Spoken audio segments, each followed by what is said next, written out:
जय हिंद दोस्तों, मैं हूं आपका दोस्त के बी और करंट अफेयर्स 2020 के लिए एक नई वीडियो में आप सभी का स्वागत है। तो वर्ष 2020 के जो भी आपके टॉपिक वाइज करंट अफेयर्स हैं उनकी सीरीज को हम लोग यहां पर डिस्कस कर रहे थे और उसी क्रम में आज के इस वीडियो में हम साइंस एंड टेक्नोलॉजी के अंतर्गत एक बहुत ही इंपॉर्टेंट सेक्शन को डिस्कस करेंगे, यानी कि नासा और इसरो के जो भी आगामी मिशन प्रस्तावित किए गए हैं उनसे संबंधित जो प्रश्न आपकी परीक्षाओं में पूछे जा सकते हैं उन सभी के बारे में हम लोग यहाँ पर डिस्कस करेंगे। अब मैं आपको बता दूं कि ये सारे टेक्निकल प्रश्न होते हैं, तो जो भी आपके लिए समझने वाली चीज़ें हैं उनको मैंने ऑलरेडी डेली करंट अफेयर्स के वीडियो में डिस्कस किया हुआ है, तो आपने संभवतः उन वीडियो को देखा होगा। तो मैं यहाँ पर जो चीज़ें आपकी परीक्षा के लिए महत्वपूर्ण होगी केवल उन्हीं चीज़ों को डिस्कस करते हुए आगे बढ़ूंगा। इससे पहले के सारे वीडियो की लिंक आपको नीचे डिस्क्रिप्शन में मिल जाएगी या फिर ऊपर के आई बटन पर क्लिक करके आप वहां से भी उन वीडियो को देख सकते हैं। और एक बार मैं आपको फिर से बता दूं, पूरे यूट्यूब के ऊपर टॉपिक वाइज करंट अफेयर्स की ये आपके लिए सबसे बेहतर सीरीज होगी, क्योंकि मेरे टॉपिक वाइज करंट अफेयर्स की खास बात यह होती है कि मैं सारे डायमेंशन को कवर करता हूं, यानी कि प्रश्न से जो भी चीज़ें पूछी जा सकती हैं उन सारी चीज़ों को कवर करता हूं। और कोशिश मेरी ये रहती है कि जितने भी पार्टिकुलर प्रश्न उस टॉपिक के हो सकते हैं या फिर रहे हैं उन सभी को वीडियो में शामिल किया जाए। तो इसीलिए पूरे वीडियो को बहुत ही ध्यान से देखिएगा। तो चलिए, प्रवचन हो गया ज़्यादा, अब हम वीडियो की करते हैं शुरुआत। पहला प्रश्न है कि 16 साइकी जो कि हाल ही में चर्चा में रहा था, यह क्या है? तो 16 साइकी के बारे में मैंने आपको बताया था कि यह एक एस्टेरॉयड है, यानी कि यह एक क्षुद्र ग्रह है। और चर्चा में ये क्यों रहा था?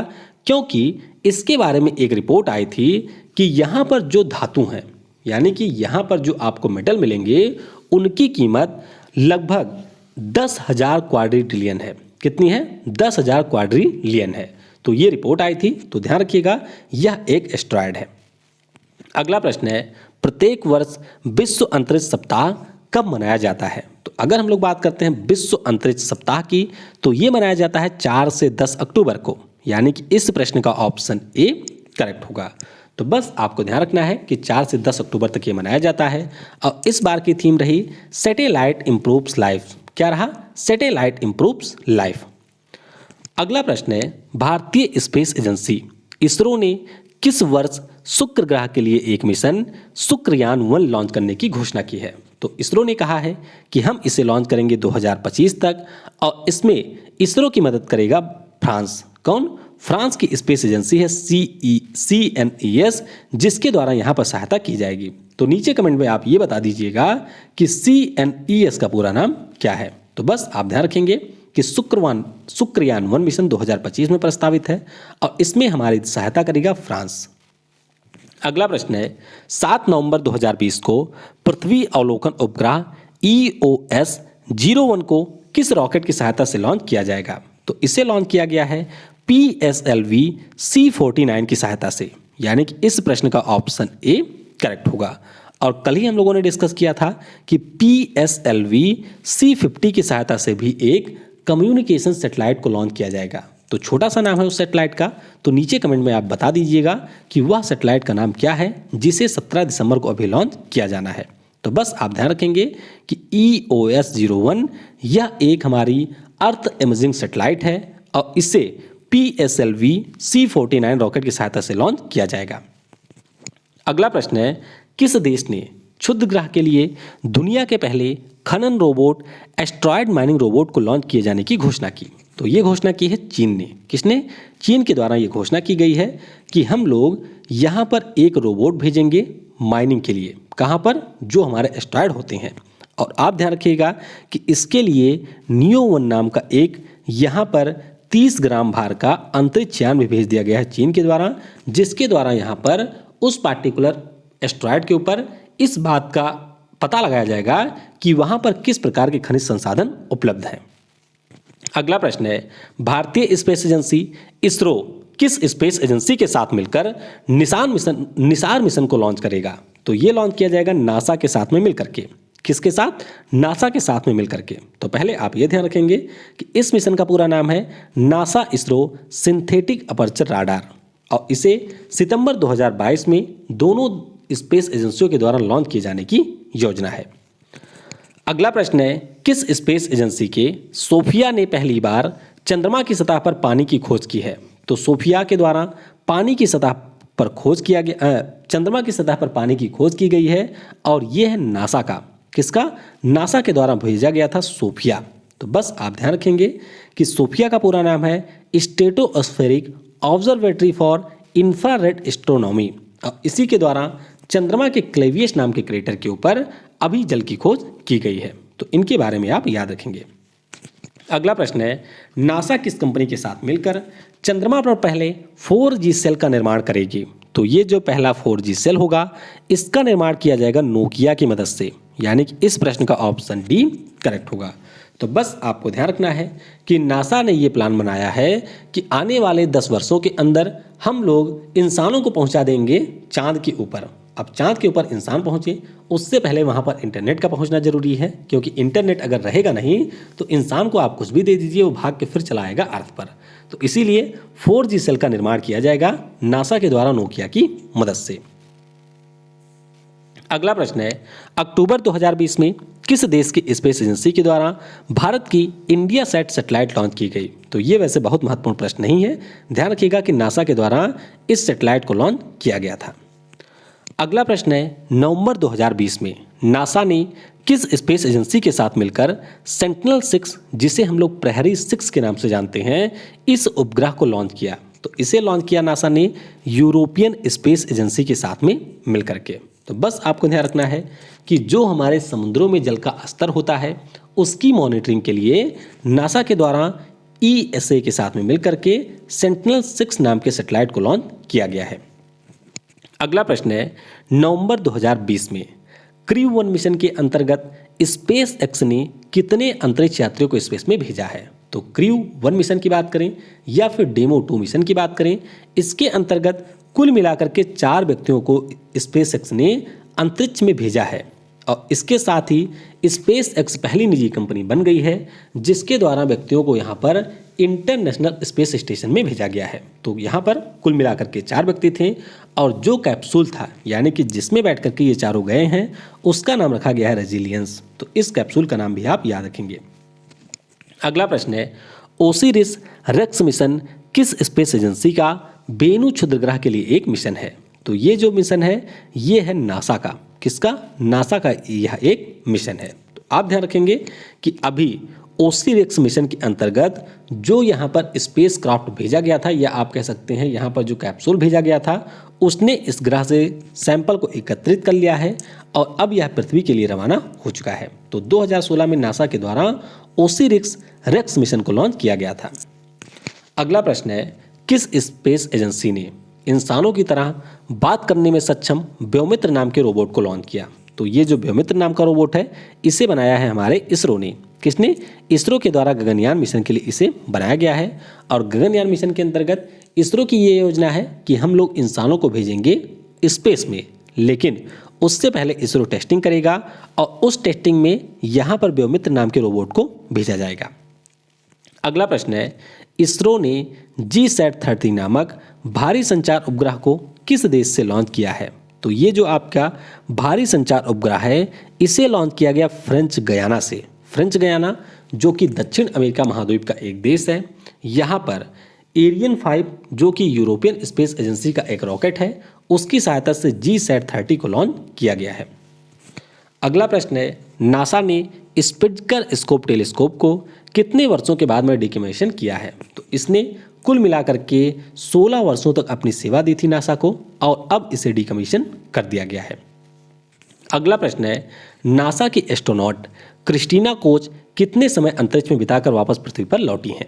तो इन्होंने कुल मिलाकर के 328 दिन अंतरिक्ष में बिताए और उसके बाद में ये वापस लौटी थी। तो बस आप ध्यान रखिएगा कि नासा के एस्ट्रोनॉट हैं क्रिस्टीना कोच और इन्होंने एक महिला के तौर पर सबसे अधिक समय तक अंतरिक्ष में बिताने का रिकॉर्ड बना दिया है। वैसे अगर हम लोग बात करते हैं कि सबसे ज़्यादा समय तक कौन रहा है तो वह आपके हैं रूस के वालेरी पोलाकोव।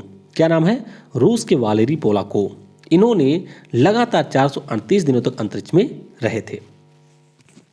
अगला प्रश्न है, अमेरिका की स्पेस एजेंसी ने किसके साथ मिलकर सूर्य के ध्रुवों की मैपिंग के लिए सोलर ऑर्बिटर प्रोब को लॉन्च किया? तो इसे लॉन्च किया गया है यूरोपियन स्पेस एजेंसी के साथ में मिलकर के। तो बस आप ये ध्यान रखेंगे कि यहाँ पर अमेरिका के द्वारा सोलर ऑर्बिटर प्रोब को यूरोपियन स्पेस एजेंसी के साथ में मिलकर के लॉन्च किया गया है और ये लॉन्च किया गया है सन के स्टडी के लिए। अगला प्रश्न है, हाल ही में शोधकर्ताओं के द्वारा अंतरिक्ष के बिग बैंग के बाद किस नाम से दूसरे सबसे बड़े विस्फोट की खोज की गई? तो ये जो दूसरा सबसे बड़ा विस्फोट है इसका नाम रखा गया है कोलोजल एक्सप्लोजन। क्या है? कोलोजल एक्सप्लोजन इसका नाम है और इसकी खोज अभी हाल ही में शोधकर्ताओं के द्वारा की गई है। खोज कहाँ से हुई? तो ऑस्ट्रेलिया में एक शहर है जिसका नाम है पर्थ और पर्थ में आपको मिलेगा रेडियो एस्ट्रोनॉमी रिसर्च। तो यहीं से इस कोलोजल नाम के एक्सप्लोजन की खोज की गई और यह बिग बैंग के बाद का दूसरा सबसे बड़ा विस्फोट है। अगला प्रश्न है, किस स्पेस एजेंसी ने अपने मार्च 2020 के रोवर का आधिकारिक नाम परसेवरेंस रखा है? यानी कि जो यहाँ पर रोवर चलेगा उसका नाम परसेवरेंस रखा है, तो ये रखा है नासा ने। तो आपको ध्यान रखना है कि नासा के द्वारा मार्स 2020 नाम से अभी मार्स ग्रह के लिए एक मिशन को लॉन्च किया गया है और इसी में जो आपका रोवर है उसका नाम रखा गया है परसेवरेंस।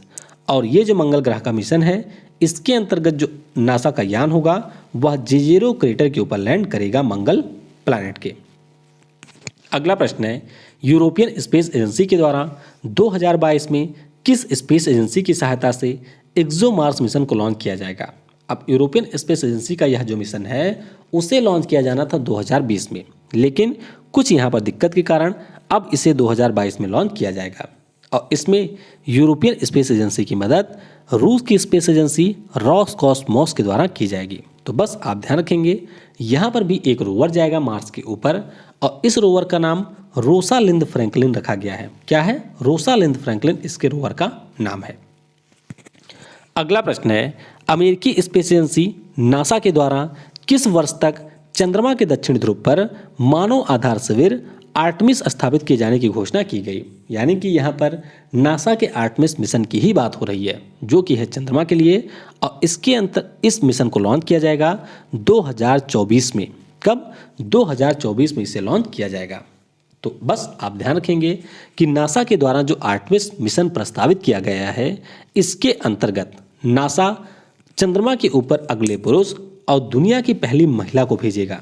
तो इसके अंतर्गत शिविर उविर भी लगाए जाएंगे और इसी के टावर वावर की व्यवस्था भी नासा के द्वारा की जानी शुरू कर दिया गया है। अगला प्रश्न है, वर्ष 2020 में अमेरिकी स्पेस एजेंसी नासा ने अपने किस मिशन की 50वीं वर्षगांठ को मनाया है? तो यहाँ पर अपोलो 13 मिशन की 50वीं वर्षगांठ मनाई गई है। अब आप यहाँ पर ध्यान रखेंगे कि अपोलो 13 नाम का मिशन था, यह अमेरिका का एक फेल मिशन था, फिर भी अमेरिका की जो स्पेस एजेंसी है नासा उसके द्वारा इसकी वर्षगांठ मनाई गई क्योंकि उनका मानना है कि इंसान कभी फेल नहीं होता है, वह या तो जीतता है या फिर सीखता है। और जिस मिशन के अंतर्गत नील आर्मस्ट्रांग चंद्रमा पर पहुंचे थे वह अमेरिका का अपोलो 11 मिशन था। तो इसके बारे में भी आप याद रखेंगे। अगला प्रश्न है, नासा के लिए सबसे अधिक समय तक कार्य करने वाले हबल स्पेस टेलीस्कोप की कौन सी वर्षगांठ मनाई गई है? तो यहाँ पर इसकी 30वीं वर्षगांठ मनाई गई। कौन सी? 30वीं वर्षगांठ मनाई गई। और आपको ध्यान रखना है कि 1990 में हबल स्पेस टेलीस्कोप को लॉन्च किया गया था। तो ये प्रश्न ऑलरेडी परीक्षा में पूछा जा चुका है कि कब इसे लॉन्च किया गया था। तो ध्यान रखिएगा 1990 में इसे लॉन्च किया गया था। अगला प्रश्न है, किस स्पेस एजेंसी के द्वारा सनराइज मिशन की घोषणा की गई है? तो ये जो सनराइज नाम का मिशन है ये है नासा का। किसका? नासा का यह मिशन है। तो इसका पूरा नाम है सन रेडियो इंफिरोमीटर स्पेस एक्सपेरिमेंट और इसके अंतर्गत जो भी आपके सूर्य के तूफान जनरेट होते हैं उनकी स्टडी के लिए नासा के द्वारा इसे लॉन्च किए जाने की घोषणा की गई है। लॉन्च कब होगा? तो 2023 में इसे लॉन्च किया जाएगा। अगला प्रश्न है, ज्वालामुखी व भूकंप के पूर्वानुमान के लिए किस स्पेस एजेंसी ने सायर्स मिशन की घोषणा की है? तो ये जो सायर्स नाम का मिशन है इसकी घोषणा की है नासा ने। किसने? नासा के द्वारा इसकी घोषणा की गई है।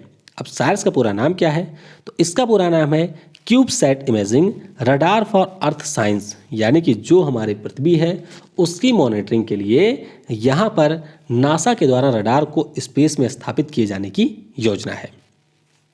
अगला प्रश्न है, नासा के पहले मंगल हेलीकॉप्टर का नाम क्या निर्धारित किया गया? तो यहाँ पर जो मंगल हेलीकॉप्टर है उसका नाम रखा गया है इंजेन्यूटी। क्या है? इंजेन्यूटी इसका नाम है। अब अभी मैंने आपको बताया कि नासा के द्वारा मार्स 2020 नाम का एक मंगल ग्रह के लिए मिशन को लॉन्च किया गया है और इसी मिशन के अंतर्गत नासा के द्वारा 2021 में एक हेलीकॉप्टर को भी मंगल ग्रह पर भेजा जाएगा और इसी हेलीकॉप्टर का नाम रखा गया इंजेन्यूटी। तो जो रोवर है यहाँ पर उसका नाम है परसेवरेंस और इंजेन्यूटी यहाँ पर हेलीकॉप्टर का नाम है। अगला प्रश्न है, किस स्पेस एजेंसी ने वाइड फील्ड इंफ्रारेड सर्वे टेलीस्कोप का नाम Nancy grace Roman space telescope रखने की घोषणा की है? तो ये घोषणा कर दी है नासा ने। किसने? नासा के द्वारा ये घोषणा की गई है, यानी कि इस प्रश्न का ऑप्शन बी करेक्ट होगा। तो बस आपको ध्यान रखना है कि नैन्सी ग्रेस रोमन जो कि अमेरिकी स्पेस एजेंसी नासा की पहली मुख्य खगोल वैज्ञानिक थी, जिन्हें हम लोग मदर ऑफ हबल के नाम से भी जानते हैं, इन्हीं के नाम पर एक टेलीस्कोप का नाम बदला गया है। अगला प्रश्न है, जून 2020 में इनमें से किसको नासा प्रतिष्ठित सेवा पदक से सम्मानित किया गया? तो ये सम्मान मिला है यहाँ पर रंजीत कुमार जी को, यानी कि इस प्रश्न का ऑप्शन बी करेक्ट होगा। तो बस आपको ध्यान रखना है कि रार के चट्टी पंडपति के बाद में ये दूसरे भारतीय बन गए हैं जिनको नासा के द्वारा इस प्रतिष्ठित सेवा पदक से सम्मानित किया गया है। नाम इनका है रंजीत कुमार। अगला प्रश्न है, किस स्पेस एजेंसी के वैज्ञानिकों ने पदार्थ की पांचवी अवस्था बोस आइंस्टीन क्वांटम की खोज की है? तो इसकी खोज की है नासा ने। किसने? नासा के द्वारा इसकी खोज की गई है। तो बस आपको ध्यान रखना है कि हमारे भारत के जो सत्येंद्र नाथ बोस थे, इसके अलावा अल्बर्ट आइंस्टीन थे, उनके द्वारा 100 वर्षों पहले इस पांचवें पदार्थ की पांचवी अवस्था के बारे में बताया गया था और अभी इनकी खोज की गई है। अगला प्रश्न है, स्टारलिंक प्रोजेक्ट किस स्पेस एजेंसी का एक मिशन है? तो काफ़ी ज़्यादा महत्वपूर्ण प्रश्न है, ध्यान रखिएगा। इलोन मस्क की जो कंपनी है स्पेसएक्स, उसका मिशन है स्टारलिंक प्रोजेक्ट और इसके अंतर्गत इलोन मस्क का लक्ष्य है कि हम पूरी पृथ्वी को 12,000 सैटेलाइट से घेर देंगे और यहाँ पर इन सैटेलाइट के माध्यम से पूरी पृथ्वी के ऊपर इंटरनेट की कनेक्टिविटी प्रोवाइड कराई जाएगी। तो बस आप ध्यान रखेंगे कि स्टारलिंक प्रोजेक्ट ये है स्पेस एक्स का। अगला प्रश्न है, सांसा ने किस स्पेस एजेंसी के साथ चंद्रमा व मंगल आदि के मानव स्पेस फ्लाइट मिशन के लिए समझौता किया है? तो ये वैसे बहुत महत्वपूर्ण प्रश्न नहीं है। सांसा जो कि साउथ अफ्रीका की स्पेस एजेंसी है, इसने समझौता किया है नासा के साथ में। तो बस इतना ही आप थोड़ा सा ध्यान रखेंगे। अगला प्रश्न है, जुलाई 2020 में किस स्पेस एजेंसी ने एस्ट्रोस मिशन की घोषणा की है? तो एस्ट्रोस नाम के मिशन की बात करते हैं तो इसकी घोषणा की गई नासा के द्वारा। किसके द्वारा? नासा के द्वारा इसकी घोषणा की गई है। अब एस्ट्रोस की बात करते हैं तो इसका पूरा नाम है astrophysics stratospheric telescope for high spectral resolution observations at sub millimetre wavelength. ये इसका पूरा नाम है और इसके अंतर्गत नासा की योजना है कि हम अपने स्ट्रेटोस्फेयर में 2.5 मीटर के एक टेलीस्कोप को स्थापित करेंगे और इस टेलीस्कोप को एक गुब्बारे के माध्यम से भेजा जाएगा। तो बस आपको ध्यान रखना है कि दिसंबर 2023 में अंटार्कटिका से इसे लॉन्च किए जाने की घोषणा है नासा की। नाम इसका है एस्ट्रोस मिशन। अगला प्रश्न है, किस स्पेस एजेंसी ने टेस्ट मिशन के 66 नए बाह्य ग्रहों की खोज की है? तो टेस्ट मिशन ये है नासा का और अभी इसी के द्वारा 66 नए बाह्य ग्रहों की खोज की गई है।